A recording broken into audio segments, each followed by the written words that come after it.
All right, chat. We're back with our next guest, a community member and a newly minted streamer, pretty newly minted, and a fellow fingerstyle guitarist. I would like to introduce you guys to my friend of the pod, Guytar. Dude, what's going on? Welcome in. Hello. Hey, everybody. Chat, this is Guytar. You know him. You love him. If you've never seen his stream, he is an awesome player. And I asked him to come by and jam with us and talk about guitar. And here he is. Yeah, thank you for so much for having me. It's an honor to be here. Hell yeah, dude. Well, it's great to have you on. So, if you don't mind, I think it would be great if we started with a song. You up for that? Yeah, absolutely. Hell yeah, dude. I'll start out with an original song. This song is called Horizon.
Let's go, dude. Beautiful, man. That was awesome. Thank you. Holy Thank you so moly. Look at you go, dude. Fuck yeah, man. Yo, I think the first thing we got to talk about is your sound. Your amplified sound is incredible, dude. Thank you. I've put a lot of hours into getting some good sound out of this guitar. Yeah, dude. It sounds fucking fantastic. I mean, I've noticed it on your streams too, but chat's talking about it, of course. Can you walk us through what the secret sauce is, dude? Sure.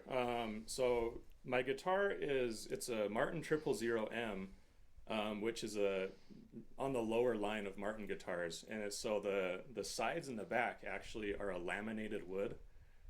So it has a really thin, kind of hollow sound to it, which I don't really love. But I put in a K&K pure mini pickup, and then I route that into my Boss OC5 pedal, which is an octave pedal you're very familiar with.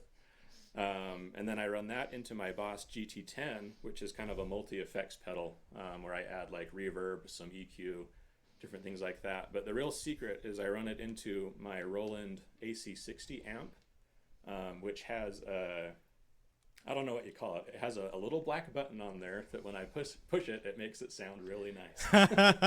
Okay. It just says shape. It's called a shape button. I think it's just kind of like an acoustic preamp sort of a thing, that just makes it just sound super clean and super nice.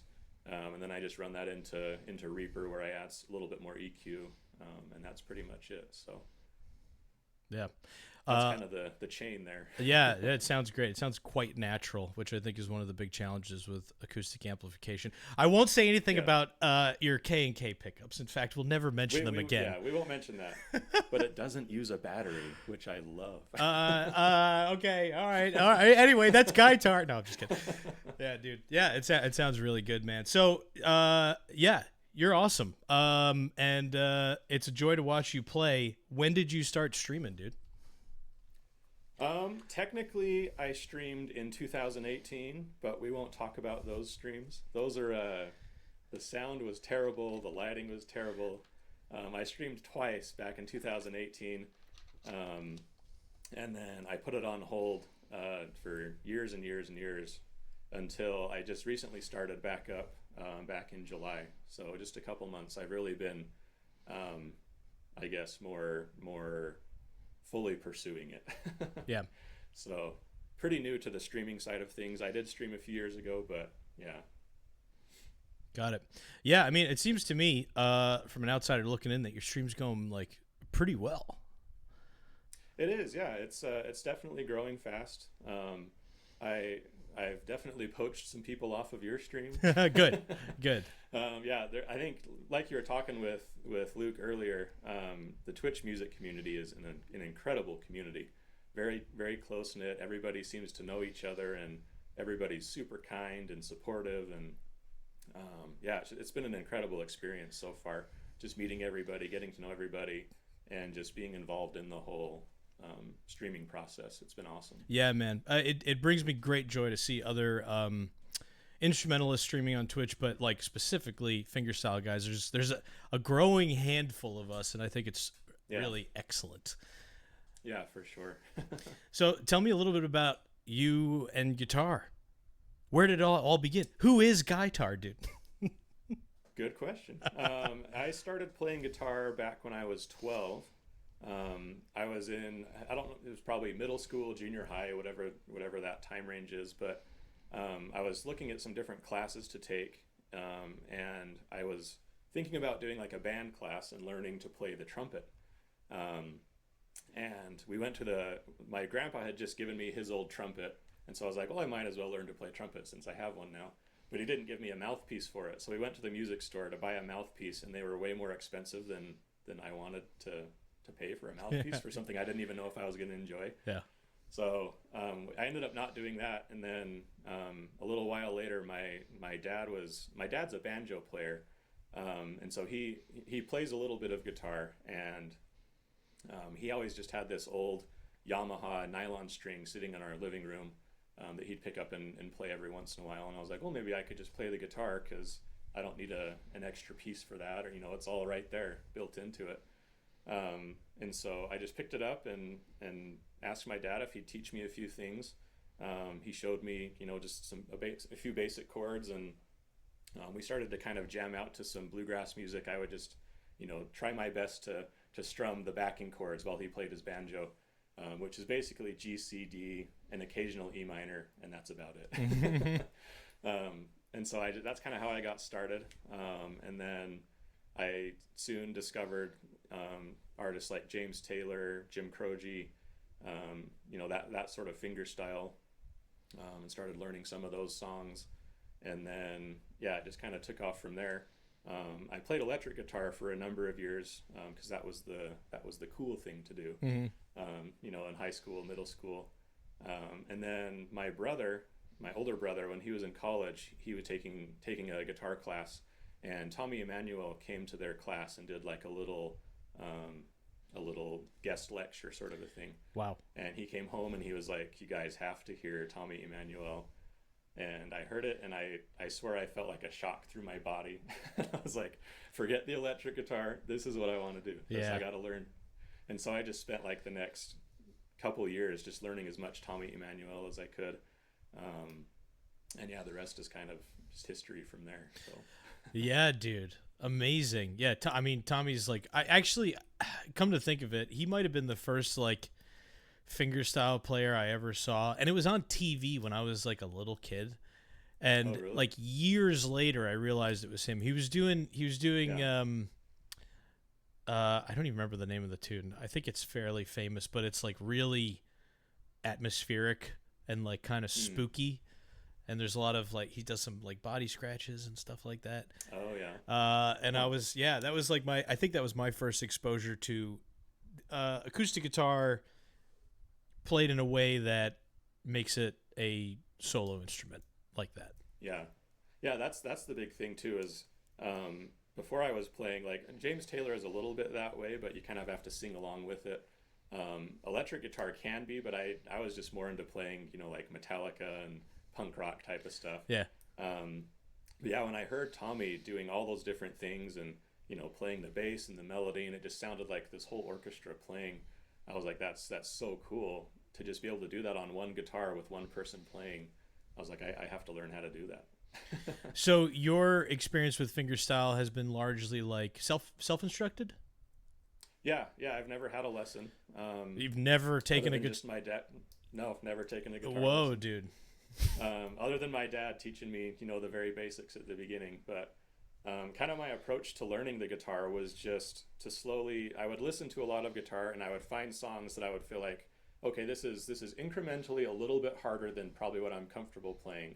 And so I would try to learn that, and it'd make me get a little bit better. I'd learn some new techniques or new chords. And then I would just progress and learn more and more songs until, I'm playing Tommy Emmanuel and Antoine Dufour and Andy McKee and all those types of guys. But yeah, I've never had like an official guitar lesson before. Wow, that's wild, man. Holy Yeah. shit.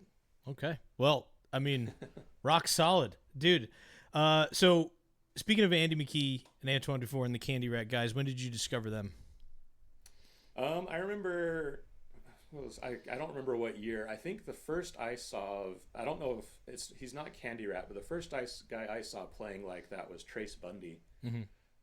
He was playing, I think I saw him playing Cannon by Pachelbel. He has a song called Dueling Ninjas, and a few other songs that I saw kind of doing the tapping on the neck and those sorts of techniques.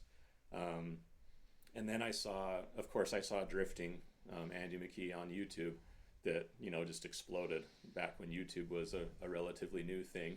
Yeah. For all you youngsters out there.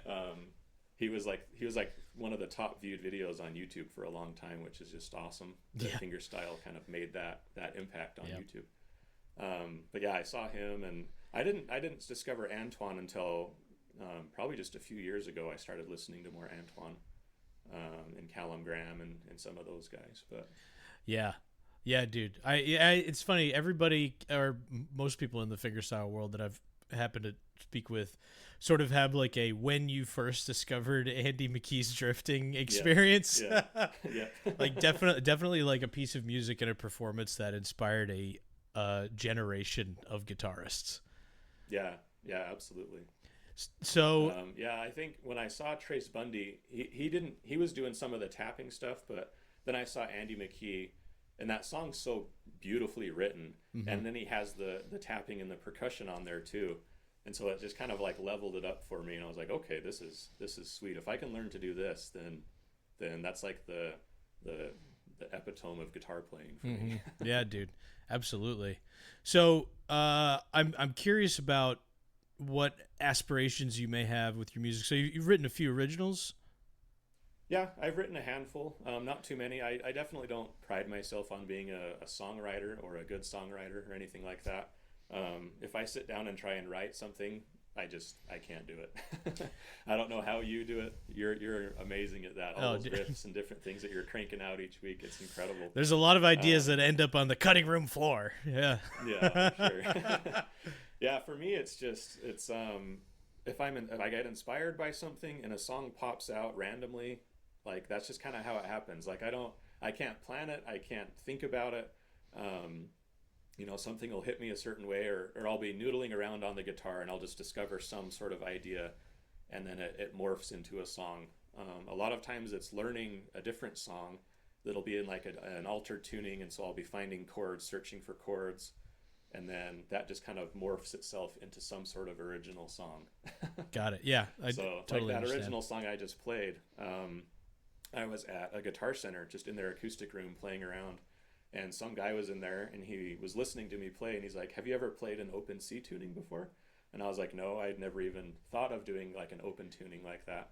So he's like, go home and try it. So I went home and I tuned to open C, and I started to learn a song by John Butler called Ocean. And so I was just kind of like figuring out different chords, and then that song was written in probably 2 or 3 hours. Yeah, there you go. I called it done, and that's just kind of how that song happened. Like I didn't plan to write it; it just kind of came into existence from messing around with something else. My goodness, yeah. What's the name of that tune again? That one was called Horizon. Hell yeah, man. So I guess I'll ask you. So yeah, your chat is saying that you're too humble for your own good, which is fine, and that your originals are amazing. When it comes to, this is something I like to ask instrumentalists who write original music. When it comes to naming them, do you put a lot of importance on the titling of your original music?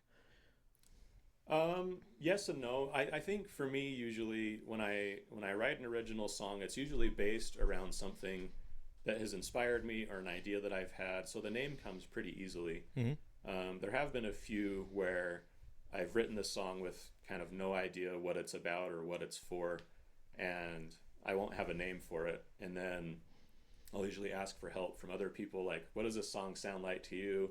Or different things like that. One of my originals, called Promontory Point, didn't have a name for a long time, and I played it at a live gig, and I asked the audience, like, I don't have a name for this song, so if you can come up with a name for it, let me know, and maybe we'll name it that. And that's how that song got named. Oh, that's cool. A guy came up to me after, and he gave me that idea. He's like, it sounds like a railroad, we should call it Promontory something, Promontory Point or Promontory Summit. And I was like, yep, that's it. So yeah. now does that guy get a writing credit? No, he does not. All right, fair enough. Speaking of writing credits, have you released anything? I haven't. All my originals have just been self-recorded. I have recorded them. I need to redo them. They were recorded a long time ago, just in my basement with my brother helping me out. But I'd love to get them professionally recorded and mastered and all of that. But yeah, I've never done that. So it's definitely on the to-do list, but we'll see when it actually happens. Yeah. So prior to I'm just watching you play. I assume that you play a lot, period. Yeah. Prior to streaming, I'm assuming that was also the case. I mean, it seems you have a regular person life and a family, so you're a busy guy. Yeah. How do you fit in guitar? So I have a 2-year-old boy, and I'm trying to get him into the guitar a little bit. He has a ukulele, so we'll kind of sit down and I'll play for him, and he'll kind of just strum random stuff. And but yeah, I try and fit it in during the day when I can. But yeah, I work a full-time job. I have a family, so a lot of times I'll just play guitar in the evenings when the kid's gone to bed. I'll go down and just jam out for a while. But for years and years, I just did that playing to myself, and just I was the only one that would hear it. I'd occasionally play for my family, or for family parties or things like that. But yeah, just mostly just practicing alone in my basement. And then I decided to start streaming. So I figure if I'm playing by myself, I might as well share it with the internet, with other people, and just see what happens. I've never really made like a wholehearted attempt to release music or to become a musician even. So right now, I mean, it's just more of a hobby that I love doing, and I'm happy to be sharing it with Twitch. So. Hell yeah, man. Yeah. Well, I think Twitch is happier for it. Have you gone to many fingerstyle shows? Yeah, I've gone to Tommy Emmanuel a bunch of times. Whenever he's near me, I'm like, I gotta go see him. So I've seen him live multiple times. I saw Andy McKee live when he came near me. I'm trying to think who else. I think that's probably about it. I did go. I went to the International Fingerstyle Guitar Competition in Winfield, Kansas, and saw a whole bunch of fingerstyle guys there. That was really cool. Tommy Emmanuel played at that one. Nice. What is that not environment a ton, like? but a lot. It was really interesting. So I back in 2007, I won the Utah State Championship for fingerstyle guitar. What? What? That's wild. Oh yeah. Damn, dude. Yeah. So I was. It was just a random Sunday. I think it was the first year that Utah had a fingerstyle guitar competition. So they do this thing every year where they have like this big bluegrass festival, and they have a flat pick competition, they have a banjo competition, a mandolin competition, different things like that. But this was the first year they had a fingerstyle, and we didn't know about it until like the day before. We're like, oh wait, there's a fingerstyle, let's go do it. And so we woke up that Sunday morning, and my dad's like, all right, let's go. I had no idea what I was going to play. I hadn't practiced anything. Oh, my God. We just showed up, and, there was a bunch of fingerstyle guys there. And so I ended up playing, what did I play? I played Somewhere Over the Rainbow by Tommy Emmanuel. And then I think I played Classical Gas or something like that. Mm-hmm. We had like a 5-minute window where we had to fit in 2 songs. And Somewhere Over the Rainbow is like 5 minutes long. And if I didn't play a second song, then they'd disqualify you. So I had to play. So I played, Somewhere Over the Rainbow, and then I just cranked out like a minute of Classical Gas, and then just ended. Just kind of like halfway through the song almost. And then, I didn't expect anything of it. I was like, all right, we'll see what happens. And so I went and sat back in the audience. In the end, they called my name as the winner, and they totally butchered my name. But yeah, they called me up as the winner, and I was completely floored and surprised. And so because of that, they invited me to go to the international competition in Winfield and compete there. And that's a huge competition. There's guys from all over the world that come to compete in that. I'm sure Candy Rat was there, I think Don Ross kind of got his start by winning that competition. It was either that or like one of the Canadian festivals. Yeah, one of those big festivals. Yeah. But yeah, so that was intense. I feel like I did well at that competition, but I was nowhere near the top guys. They were just these incredibly talented fingerstyle players and playing all their own original stuff, and just these incredible musicians. But it was a really cool experience just to be in.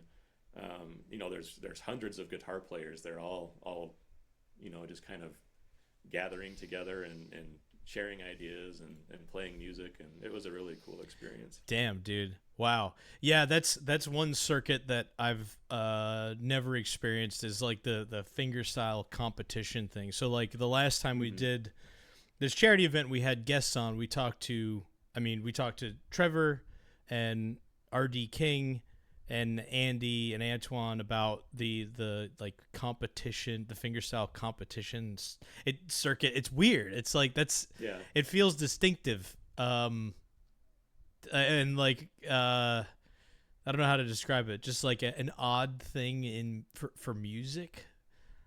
Yeah, for sure. Like it's weird to compete musically. Like how do you judge it? How do you score it? Just different things like that. But and people are competing against each other, but I also got the feeling like everyone's there together to just share and have a good time. Mm-hmm. No one's like trying to get other people out or discourage other people from doing it or anything like that. I think there's definitely a camaraderie there at the same time. Yeah, interesting. Yeah, I've always kind of wondered about that. I remember being younger and thinking that I should try and compete or something. I mean, I didn't have anything worth sharing up until only a few years ago, realistically. I don't know what I would have done at a fingerstyle competition, but like I knew it was the thing from what I had read about online, you know, like relating to the Candy Rat artists and stuff like that. Yeah. Yeah, and then of course we got an earful about it during the last charity event. I was just like, I mean, I guess pre, like viral social media, that was the way to get the word out about acoustic or fingerstyle guitar music. Yeah, yeah, definitely. I mean, yeah, before the internet took off, like before, you know, YouTube and Twitch and these different avenues where people can get seen or be heard by labels, you had to play for them live. And yeah, I think a lot of those competitions were really good for that, just because it brought everyone together. You could hear other people, and all of that sort of stuff. So yeah, for sure. I am deeply thankful that the internet lets me hide behind my cowardice. Me too. It's really great. It's really great. I just play in front of a camera and I'm like, oh yeah, this is good. Yeah. Do you ever get like nervous or anything before streaming? No. Today I think I was a little anxious because like I want today to go well, which it has gone incredibly well, beyond my expectations already. Yeah. And like the last time I was nervous was the last charity stream, and that was largely because I was talking to like my personal heroes. Like I had talked with Trevor before, and he's just like such a sweet guy, and that was easy. But like having Antoine, I've never spoken to Antoine before, so like my first interaction with him was like this sort of like weird Twitch interview format. So yeah, that's the only time, even during the front page days on Twitch, it wasn't so nerve-wracking. The most nervous I've ever been relating to music was at the beginning of this year when I played that one show that I constantly talk about. That show. Dude, that freaked me out. Really freaked me out. Yeah. Yeah, live gigs are definitely a different beast compared to streaming. Because one thing I love about streaming is you can just you can turn off your viewer count. I mean, you could hide chat if you wanted to, and it's just like practicing in your house, you know. But yeah, it's a whole different thing. I still kind of get nervous before streams at times. I don't know if nervous is the right word. Maybe anxious is a better word, because you never know what's going to happen or who's going to show up or how it's going to go or what technical problems you're going to have that day or whatever. Yeah. But yeah, it's a fun thing to do for sure. Yeah, it is. Streaming is still one of my favorite things to do in music, as it's kind of like turned into my job. Yeah, I very much look forward to doing it. So do you play many live gigs, or have you played many live gigs? What's your experience like on a stage?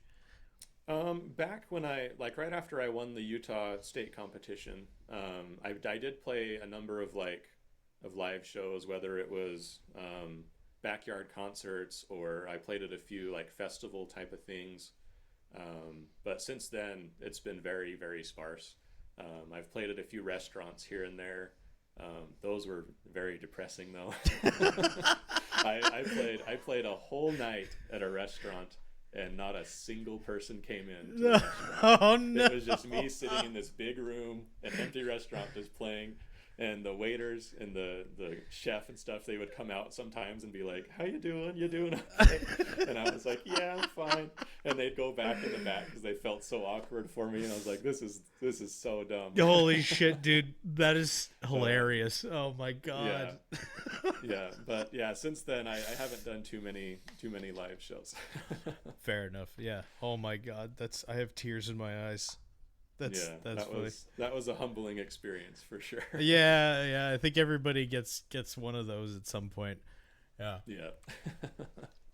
Goodness. So where did you get started? Did you start out on Twitch, or did you start on YouTube or Instagram? Kind of what was like your beginnings like? For like how I started like my career as a musician? Yeah. Like where did you start? You know, promoting yourself and putting music out there for people. Instagram. So when I started working in marketing, I went from a miserable retail job to a job that gave me a lot of flexibility, and like, you know, I was sort of a remote worker pre-pandemic, like I I just had more time and more flexibility. So I started playing again. I was like Yeah. rediscovering the joy of playing guitar, and then eventually I just started creating videos for Instagram, and they were like, pretty well received. And then yeah, I just like kept up with that and kind of made it a routine. Like I was writing a lot at the time because I was Hmm. like so excited to be playing guitar again. And I would post these things on Instagram, and then at some point on Instagram, like things started changing, and like the videos started getting more engagement and comments, Hmm. and I started getting a bunch of followers. And then at one point, there was like a video that ended up with like 60,000 likes, which is Yeah. just Wow. just insane. Yeah. And it sort of changed everything for me because all of a sudden I had like a pretty large audience that was growing fast. Um, Hmm. and then it was like sometime around then I had started streaming, and that was like a separate thing. I was like, oh, I'll Hmm. just try this out. Like this seems fun. Um, Yeah. but Instagram was like, it's kind of the catalyst for. I think it's sort of the foundation of the job. Hmm. Everything was built sort of on top of that. Yeah. Do you feel like you're because you've got a large Twitch following now? Do you feel like that came as a result of Instagram, or did you kind of build them up separately? I think they're built up separately. I'm actually certain that they are. So like Twitch is like Instagram is its big world here, right? And Yeah. you can kind of funnel people to certain areas. Like if you have a new release, Hmm. you can get them to go to Spotify, or if you're like selling some tabs, and that's a good way to like get new students, which is a big part of how I make my living. And then Twitch Yeah. happens separately. So I don't think you were around at the time, but a couple of years ago, during COVID, like when everybody was watching Twitch and live streaming, there was Uh-huh. like it was like kind of a feast at the time. So Mm. I was streaming on Twitch for a couple of months before Twitch was like, well, we'll put you on the front page for a while. It was supposed to be Oh a, yeah. a week, and it turned into, I don't know, Chad. It was like Mr. Wiz probably knows. Like it was like 5 months. Oh wow. Yeah, and it accelerated my Twitch growth like massively, and sort of Yeah. like built the stream up to kind of where it still is today. So Gotcha. yeah, Yeah. it was a lucky moment. Yeah, there were a couple of us that ended up on the front page for a long time, and it like really changed quite a lot. Before Twitch though, I was That's doing awesome. streaming on RPan. Did you ever catch any of those? I've never heard of RPan. So Reddit had its own like shitty streaming platform built into the app. It was garbage. It was so Really? bad. But like me, Max Willow streamed there, just like randomly. Hmm. Astrovert was streaming over there, and a couple of others that are now on Twitch. Yeah. And it was kind of like algorithmic. So like if enough people were watching and typing comments, you might just end up on the front page of Reddit. Mm. So that's Wow. like where I had started the streaming, and then later I moved over to Yeah. Twitch after Max Willow convinced me to do it.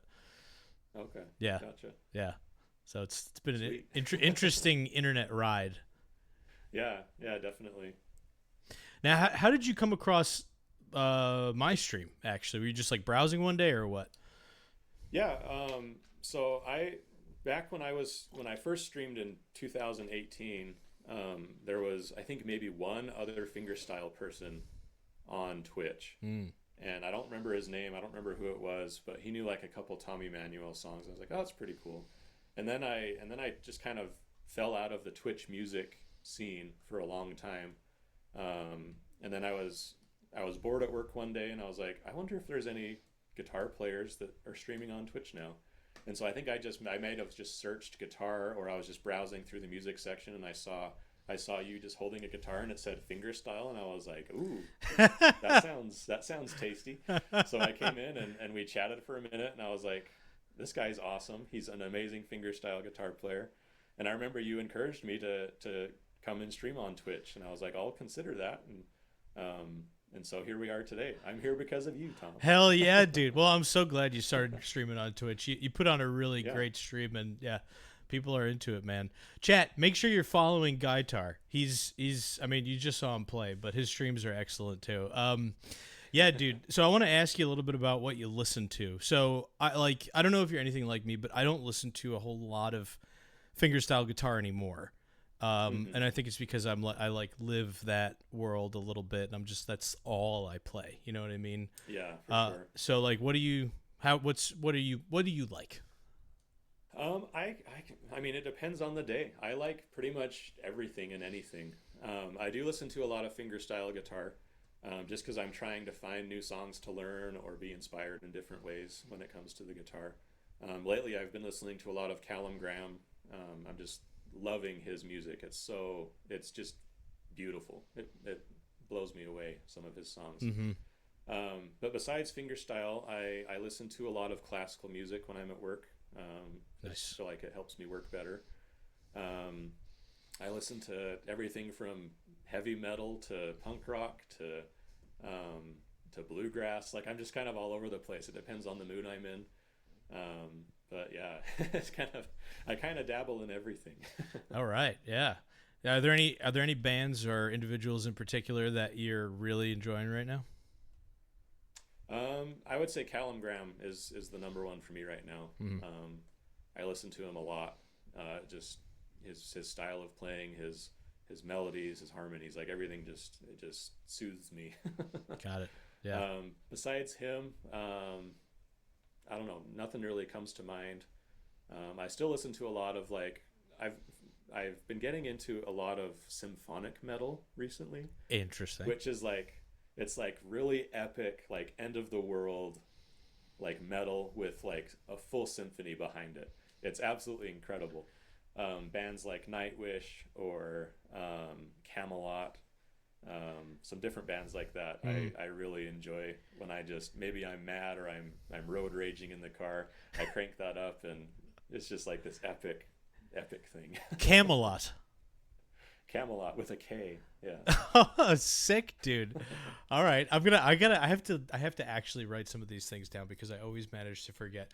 Camelot, and what was the other one? Nightwish, is that what you said? Nightwish. Yeah, Nightwish is incredible. A lot of these bands come from Europe, Norway, Sweden, these different areas. But Nightwish is absolutely insane. They have an album, what's it called? I think it's called Human Nature. I think it's Human Nature. You have to listen to the whole album from beginning to end because the songs sort of flow into each other and tie into each other, and it's this whole experience, and it leaves me dumbfounded, how they can create this whole experience with metal and with symphony, and so they do half the album is with them singing and everything, and then the second half of the album is just instrumental. They kind of run through a lot of the tracks they previously played, but just instrumental versions and orchestral versions, and it's absolutely beautiful. The guy that writes those is a genius. Interesting. So given how controversial Nightwish is in the chat, I'm thinking that I have no choice but to listen to them, and I need to form an opinion on them. Yeah. They've had some different experiences with singers. They've kicked some people out and did some different things. I actually saw one of their live shows. I saw them live with one of their singers that was their last show before they kicked them out. So there's a little controversy there, but they've got some great albums. Okay, outside of fingerstyle guitar shows, greatest show you've ever been to? Oh boy. Nightwish was pretty freaking awesome. Okay. They were there with Camelot, so that was a double whammy right there. Have you ever heard of the band Real Big Fish? Sure, sounds familiar. Yeah, they're a ska band. That show was really, really fun, just because everyone's dancing and going crazy. I would say probably the Nightwish Camelot concert was amazing. Right on, dude. All right, so when are you going to create us a symphonic metal acoustic guitar track? Oh man, probably never. I'm not nearly creative enough for that. Amazing, that would dude. be sweet though. That would be awesome. Yeah. What the fuck was I going to say? Well, it can't be all that important. So here's what I'm thinking now. I don't know if you have another tune queued up, dude. Yeah. Would you mind playing us another one, and then maybe we can capture some questions from the chat here? Yeah, let's do it. Give me a second to tune. Yeah, do your thing. Let me think. I just had a question for you. Oh, yeah, this is a really important one. How do you feel about eggplant, brother? How do I answer this? I don't know, man. How do you answer it? I don't know that I've ever had it. I don't know that I've ever had it, chat. I'm not sure. What do you mean? How? What do they not have eggplant out where you are? They do. I don't think I've ever had it. I can't think of a time that I've had eggplant. Wow, dude. The architect is devastated. I know. I'm sorry, architect. I'm sorry. Dude, he can't give you an answer with or without breadcrumbs. He's never had it. All right, so that's one of your homework assignments is to go find yourself some eggplant parmesan. Alrighty, I will do it. Okay, and then I need a full report. Okay. Maybe on accident even. I don't know how you encounter eggplant by accident. I don't think that's one of them like, oops, there's eggplant in this kind of things like peanuts or I don't know, ham. Shula says if the next time I go into your stream and you haven't had eggplant, she's gonna leave. Oh man. Oh yeah, I'll listen to Nightwish and you'll have eggplant, dude. That's the deal we're making today, right here. Sounds good. Okay, excellent, dude. I promise you, chat, I will have eggplant parm as soon as I possibly can. Excellent. I'll be calling restaurants across the city. Do you have eggplant parm? I have a desperate need of an eggplant parm. I need it. Yeah. All right, dude. Yeah, you ready to go? Yeah, let's play. I'll play Tommy Emmanuel's Somewhere Over the Rainbow for you. Hell yeah.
man. Holy shit. How long did that take you to learn? Beautifully played, dude. Thank you. I don't know. That's I learned that song a long time ago. Yeah. Wow. Definitely developing those harmonic techniques, kind of those cascading harmonics. Took a while to kind of get the hang of that. That was definitely a new technique for learning that song. Yeah. So, yeah. Damn, dude. Yeah, chat's going crazy. Yeah, that was gorgeous, dude. Absolutely gorgeous. Thank you. Yeah, it's got like a very jazz chord melody thing going on. Plus. Yeah. Yeah, that's a really beautiful arrangement. Really nicely played, It is dude. for sure. So you're a thumb picker primarily, right? You mostly use a thumb pick, or do you always use a thumb pick? Yeah, most of the time I do use a thumb pick. There are a handful of songs where I'll ditch the thumb pick, just for various reasons. If I'm doing any sort of percussive things, then obviously I can't use a thumb pick because the thumb pick will chunk into the guitar and take a nice scratch out of it. But yeah, there's a few songs I don't. I prefer to. I think I'm more used to using a thumb pick. I think I can get just kind of a cleaner sound from my thumb for the majority of songs I play. But yeah. You ever explore any of Chet Atkins' music? Yeah, for sure. He's definitely kind of like the founding father of fingerstyle, I think. He was doing stuff before anybody else did, really. Like even Tommy Emmanuel, reveres Chet Atkins as kind of like his main inspiration. Yeah. So yeah, Chet Atkins is incredible. Yeah. I spent a fair amount of time with his music. Here's what I have learned about Travis picking pieces of music. Is that they are way harder to play than they look. Like it seems like this is just true outright. Like one of these tunes I like to teach a lot is Freight Train. Yeah. It's a hard piece of music. It's challenging. It is. This is challenging, especially if you've never looked at something like that before. There's a lot of movement, even though it looks like you're just playing like cowboy chords. It's like a hell of a lot more than that. Yeah, for sure. Tommy Emmanuel talks about this a lot, where you really need to establish independence with your thumb, so that your thumb can just keep doing that boom, boom, boom, boom, while your fingers are doing heaven knows what. Yeah. They're syncopating, they're matching up, they're doing melody and rhythm and different things. But that thumb is just kind of like your metronome. It just keeps on going through whatever your other fingers are doing. And developing that skill is probably, if I was to teach guitar, that'd be one of the first things I try and get students to kind of establish, is that independence of your thumb, so it can do whatever it needs to do. Yeah. I'm also of the opinion that Travis picking is one of the probably the most important fingerstyle discipline you can learn, and will kind of enable you to do just about everything else, maybe with the exception of like absolutely. body percussion. Yeah, once you get that thumb independence, then you can start to switch it up, and you can do a jazz groove with your thumb while your fingers are doing other things, or you could do percussive things while your fingers are doing other things. But getting your thumb kind of separated, detached from your other fingers, is a really important skill in fingerstyle, particularly. Yeah, the whole band's like right there, especially in Travis. Yeah. Do you like what do you have any sort of background in theory? Do you know music theory? Does looking at the fretboard mean anything to you? I mean, I'm sure it means something. Very little. Okay. Yeah, it's important to my heart. Fair enough. Great answer. I have very, very little music theory training or anything like that.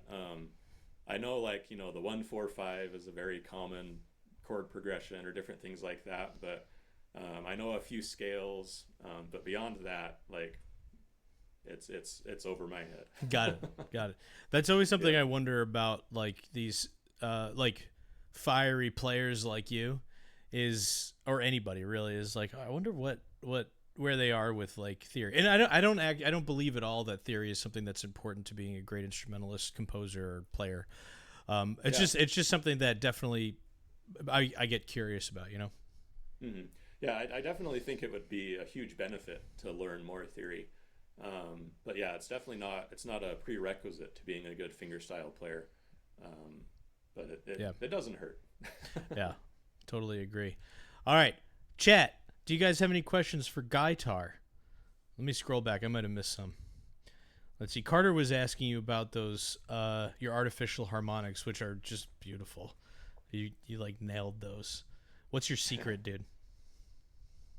Practice. Lots and lots of practice. They're actually, once you get the kind of the hand position down, they're quite a bit easier than they sound. I could just kind of give you a quick lesson here. Sure. So this is just standard tuning. But so what you're doing is you're doing a harmonic and then an open note, harmonic, open note, just alternating harmonics and an open note. So you just start on say the 6th string. So that's you just place your finger on the harmonic. If you're doing a chord shape, you just follow the chord shape with your harmonic finger. But then you just alternate.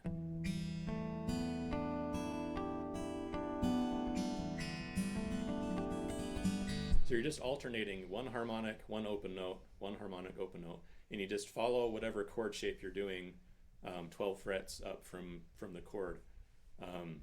Diminished chords work really, really well with that style. There's some music theory. I don't know what it means, but that's what you do. Diminished chord. Hell yeah. But yeah, you just follow that chord shape up the neck, and you just alternate harmonic, open, and you just go up and down, and it creates this really beautiful kind of a waterfall type of sound. Hell yeah. Other question for you. Do you have a streaming schedule? I don't. Typically my week will look like I'll usually stream either Monday or Tuesday night, and then I'll usually stream like Friday night. Pretty late for folks on the eastern side of the U.S. I usually start about 8:30 Mountain Time, 8:30 p.m. Mountain Time. So that's a little late for people on the eastern side, but that's just kind of the way my schedule works with the kid and